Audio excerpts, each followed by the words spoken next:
predavatelj pa prihaja iz študijskega centra za narodno spravo.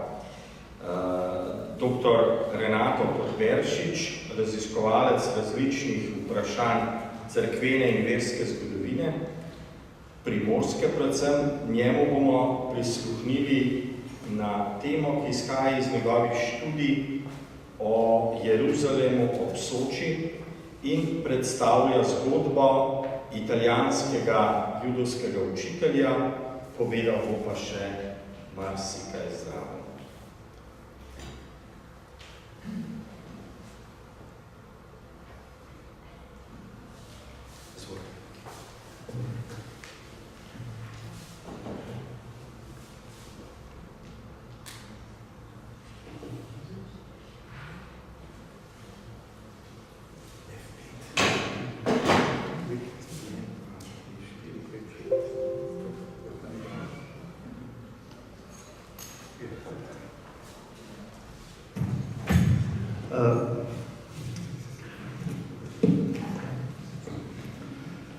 Spoštovane gospe, spoštovani gospodje, spoštovane kolegice in kolegi, hvala za tole vabilo, hvala kolegu Borisu za uvod.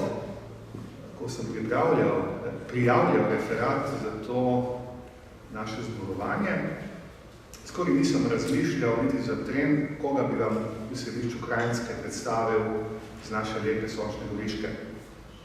Gre za osebnost, ki širši javnosti ni poznana na našem slovenskem zgodopisju, pa če hočete v sedanjem življenju sploh ne, čeprav izhaja predniki iz našega ozemlja. Tudi v Gorici, kjer je preživel svojo mladost in svoja najprej otroška leta, potem tudi mladost, in zapustil veliko pisnih spomenikov temu lepemu mestu v Soči, je nekako izginul ali skoraj da izginul iz spomina. Gre za Marčela Mrkurda, pripadnika slavne, uspešne, bogate, razvejane družine, ki jo danes najdemo po celem svetu. Včasih, ko rečem včasih, mislim obdobje pred 100 leti, je obvladovala predvsem ta trikotnik med Gorico, Trstom, Gradiščem ob Soči, Reko in Dalmacijo. Split je bil njihova tudi zelo močna postojanka. Kot ime samo govori, gre za rodbino, ki izhaja iz Maribora. Rodbino, ki je zaznamovala naše kraje, te omenjene kraje, ki sem jih omenil, tako v kulturnem, gospodarskem, tudi socialnem življenju, upravnem življenju, ki je opravljala pomembne funkcije, tako na mestni, kot tudi na deželni ravni, in je dala kar nekaj pomembnih ljudi. Danes je Gorica mesto brez Kurdov. Pa ne samo Gorica, tudi Split, tudi Reka. V Trstu so še ostanki ostankov. Torej, pokaže nam, kako se je slika, genealoška slika te slavne rodbine popolnoma spremenila. Jih pa najdemo v Londonu, Los Angelesu, New Yorku in seveda v različnih mestih in krajih po Izraelu. Nekateri so danes uveljavljeni pisci, drugi so visoki generali, skratka, nadaljujejo svetlo tradicijo svojih prednikov. V Gorici, nekdanjem Jeruzalemu ob Soči, mestu, ki nikoli ni štelo več kot dobrih 300 judovskih prebivalcev, ampak so ti Judje zelo zaznamovali preteklost mesta, od to tudi poimenovanje, seveda neuradno, neoficialno. Spominja na to rodbino samo še nekaj dolgo časa prepuščenih nagrobnikov na največjem in tudi najlepšem slovenskem judovskem pokopališču v Rožni dolini ali Val di Rose po italijansko pri Gorici, kjer je pokopanih približno 900 judov, od tega približno 1/10 jih nosi priimek Mrkurdo. No in tej rodbini je pripadal Marčelo Mrkurdo, ki ga imamo na sliki, kako značilno, rojen v Trstu, v mestu, ki je bilo vedno del judovskega sveta, nenazadnje je to še vedno, kajti Trst je največja judovska skupnost na naši bližini, tako da ne preseneča dejstvo, da tudi Trst pokriva v judovskem, verskem, upravnem smislu tudi slovensko ozemlje. In tam je bil rojen Marčelo Mrkurdo. Po naključju, po družinskih povezavah, te povezave so bile v preteklosti na relaciji Reka, Trst, Gorica zelo prisotne, na judovski, ne samo na judovski relaciji. Ženac se je preselil v Gorico, s starši, ki so prihajali iz Gorice, in končal svojo življenjsko pot na robu puščave, na Berševi, južno od Jeruzalema, Draševa, za nas popolnoma ali skoraj popolnoma judovsko mesto ali vrata v puščavo Negev. Tam je končal kot uradni prevajalec italijanskega jezika, upokojeni profesor, človek, ki je ljubil judovstvo, se žrtvoval za judovstvo, ampak hkrati je ljubil tudi svoje, ne bom rekel rodno mesto, ki je bil ravno Trsto, ampak mesto svojega otroštva, svoje mladosti, ki mu je posvetil ne samo številne spise in pa knjige, ampak ga je naravnost oboževal, kot je razvidno iz njegovih zapisov. Žal, bom dal samo intermezzo osebni. V letu 2012 sem bil študijsko nekaj časa v Izraelu, sva se imela namen srečati, nikoli ga nisem uživo videl in 2 tedna pred mojim nameravnim obiskom njega osebno je umrl. Vidite sami, koliko je bil star, se pravi 93 leto je šel. Načeloma koliko. Tisti, ki imate kakšne stereotipe do judov, ste videli, da ima prav neč izrazito judovskega na sebi. Oprostite za to osebno opasko. Torej, v sinagogi, ki nekako simbolizira to stoletno pripadnost goriškega judovstva, ki je poseben pečat dala Albina Rotburgo, ki je v Gorici prisotna že od začetka 16. stoletja, sicer po rodu prihajajo iz Maribora, ki ga morajo zapustiti po letu 1497, najdejo svoje domovanje v tej četrti, diaspori, torej Ljubljani Juden Gase oziroma judovska četrt, in v sinagogi, kjer danes pričajo ostanki o nekdaj veličastni skupnosti. Lahko rečemo veličastni.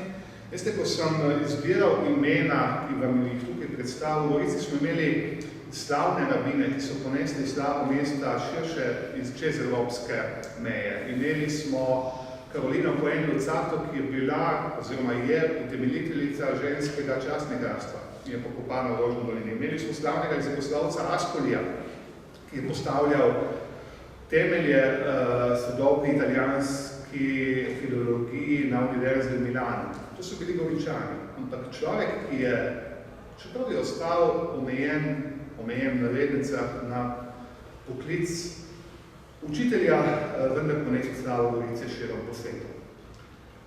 To naš kratek ekskurs po naše srečanje predavanje, če hočete, bi rad povezal še z enim dogodkom. In sicer za 80-letnico sprijemanja rasistične oziroma protijudovske zakonodaje, ki smo se je spominjali pred dobrim tednom, pred 10 dnevi, ki se je vse skupaj začelo prav v Trstu. Zdaj, tematika danes vsega iz našega okvira in ne bom je posebej omenjal, ampak če se vrnem nekoliko nazaj. V tem prostoru, kjer je bil včasih sinagoga, je danes tudi muzejski center, muzeja Sinagoga de Gorica, ali muzej Sinagoga Gorica, kjer se hranijo imenitni arhivski, tudi muzejski predmeti, ki pričajo o slavi te nekdanje skupnosti, med njimi tudi zapuščina Marčela Nopura. Del zapuščine, ki je prišel iz Izraela, del bo še prišel v prihodnjih letih oziroma mesecih, in slike, ki jih vidite, ki boste videli, so iz zapuščine muzeja Sinagoge v Gorici. Življenje Marčela Nopura je značilno življenje izobraženca za tistega časa v severni Italiji, tem obmejnem prostoru, prostor kraljevine Italije, obdobje med obojima vojnama in obdobje prvih let druge svetovne vojne. Marčela Nopura je bil predestiniran, da bo opravljal pomembne funkcije, predvsem na šolskem področju. Vmes je posegla seveda fašistična zakonodaja 1938, po vzrokih in posledicah tukaj premalo časa in ne bomo šli v podrobnosti, tudi zakaj šele leta 1938. Dejstvo je, da tega leta se mladi Marčelo vpiše na univerzo v Padovi, na univerzo za filozofijo in književnost, kjer je v šolskem letu, študijskem letu 40-41 diplomiral, oziroma v danji terminologiji doktoriral iz zgodovine in geografije, fizične geografije. Zakaj nosim vaš čas to knjižico? To je njegova drobna diploma, del diplome, opravljal jih je zgodovine in fizične geografije. In zanimivo, se je lotil družbeno, zgodovinsko, geografsko, jezikovne analize Trnovske planote. Gre za enega prvih znanstvenih pristopov do obravnave tega področja. Izdal je zgodovinski del, geografski del, fizične geografije, zgodovinski še čaka na boljše čase. In ko je z diplomo zaključil, seveda mesto je bilo zanj zaprto. Kako je pa mogoče? Dejstvo je, da protijudovska zakonodaja je puščala študente fašistične Italije, judovskega rodu, na mestih, če so bili že upisani na univerzo. Njemu bilo torej omogočeno, da je leta 1941 zagovarjal diplomo, potem pa ni mogel nekako sprejeti javne službe, ker je bilo to judom prepovedano, bili so izločeni iz javnega življenja in je postal učitelj na judovski šoli v Gorici. Namreč, judom je bilo po letu 1938 prepovedano vpisovati v javne šole, organizirali so paralelni sistem izobraževanja in na tej šoli je učil tudi mladi diplomant Marcello Morpurgo. Učil je višje razrede, vse predmete. Potem pa leta 1942 Italija zaradi vojnih dodajanj poostri protijudovsko zakonodajo. To so zelo lepe fotografije, čeprav z žalostno sporočilno vrednostjo. Namreč moški preostali judovskega rodu in ženske so bili upoklicani na prisilno delo, tudi v Italiji. In sicer je to poleti, 42 leta, slike so iz Sokana pri Gorici, kjer je stala žaga očeti, kjer so morali moški prenašati hlode in rezati deske, ženske so pa šivale obleke za italijansko vojsko. In to, recimo temu, to kaotično stanje traja nekje do septembra 1943, ko na Goriško korakajo Nemci. Šele takrat se začne pravi lov na Jude, ali Italijani imajo poseben izraz, ki ga označujejo la caccia al ebreo, se pravi lov na Juda, kjer so Nemci zlasti v severni in srednji Italiji sistematično lovili, preganjali preostalo judovsko prebivalstvo, ki do takrat še ni migriralo bodisi v Švico, bodisi v Palestino. Marcello Morpurgo je bil eden tistih judov, ki je verjel, da nemška nadoblast prinaša preganjanje. In se je septembra 1943 umaknil najprej v Gradež s sorodnikom, iz Gradeža potem v Karle, to so majhna obmorska mestica na severnem Jadranu. In na koncu je končal pri grofih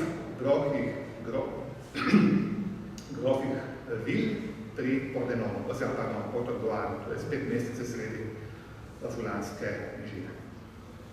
Zanimivo, njegova zgodba je simptomatična v toliko, koliko je nenavadna glede na druge jude v Gorici. Večina jih je ali pobegala, ali čakala Nemce in doživela potem svoj konec novembra 1943, ko so bili večino poslani v Auschwitz in pobiti. Marcello Morpurgo svojo materjo se je skril pri grofih vil. Tukaj uvajam še eno novo terminologijo, in sicer izraz pravičnika med narodi. Gospa in gospod oba grofa vil sta bila zaradi tega reševanja, ne samo Morpurga, ampak predvsem Morpurga in njegove matere, leta 1997 podpisana med pravičnike med narodi. Torej, Yad Vashem jih je počastil s tem priznanjem, ker so med drugo svetovno vojno svoje življenje posvetili reševanju judov. Zanimiva je osebna izkaznica iz tega časa, to je iz zapuščine Marcella Morpurga, ki se hrani v sinagogi v Gorici, kaže na mladega moškega, ki so ga na hitro sprijeli v katoliško vero, vsako nedeljo so ga poslali k maši, tako da je v prvi vrsti prav neto molil Oče naš, nihče nobenemu se ni zdel sumljiv. Osebna izkaznica je bila pa izdana na ime nekoga iz južne Italije, iz mesta Brindisi oziroma Mola, ki je bilo v tistem času že pod zasedbo zaveznikov, ki ste vprašali zakaj. Odgovor je zelo preprost. Ker severno-italijanske fašistične oblasti oziroma nemški okupator, ki je tedaj že zasedil to območje, ni imel nobene možnosti, da bi preverjal upravno stanje v južni Italiji. In Marcello Morpurgo se je preživljal tako, da je mlade mladoletne hčere grof ubil, da jih je poučeval oziroma imel tudi inštrukcije. Celo, glede, se vas prijeli kaj je to že protipožar oziroma zaščita nemška 44, civilna služba, bi rekli, leta 44. Izdali so nas seveda imena falš dokumente.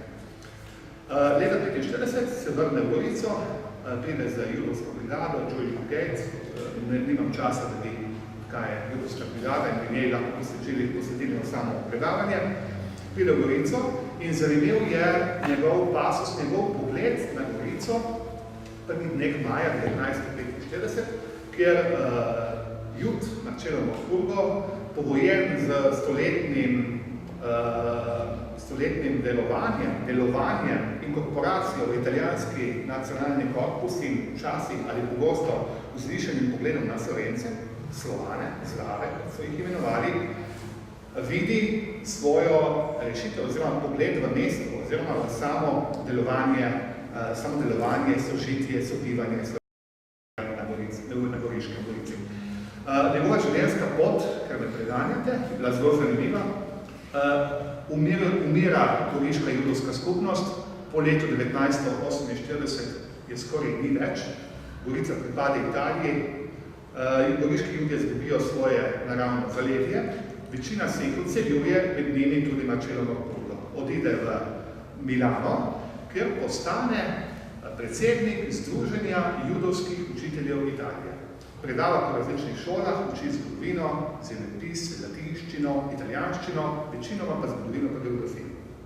Potem po letu 1975 postane ravnatelj, v različnih milanskih šolah ves čas se udeležuje judovskih združenj, samo še par sekund, in potem, ko gre v penzijo, po šolskem letu 1972-1973, se preseli v Preševo, na rob Puščave, kjer takoj naslednje leto prevzame službo učitelja latinščine in italijanščine na univerzi de Gouillon v Preševi. Ves čas je objavljal, ves čas je pisal, napisal je čez 400 prispevkov, ki večinoma govorijo o judovstvu, o Gorici, o goriškem judovstvu, o svojih prednikih. Vse to čaka še na evalvacijo in na to, da dobimo celoto sliko tega našega Marcella Mosburga. Zadnji stavek še.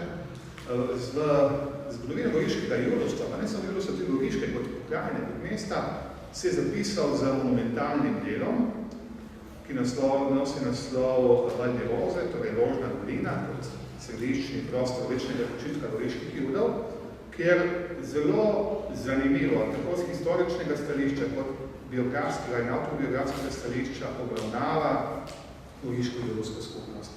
Išla je leta 1986, da nas bi zahtevala seveda še nekatere posodobitve, ampak postaja eno temeljnih del za proučevanje judovstva v severovzhodni Italiji, predvsem na Goriškem. Hvala lepa, se oproščam za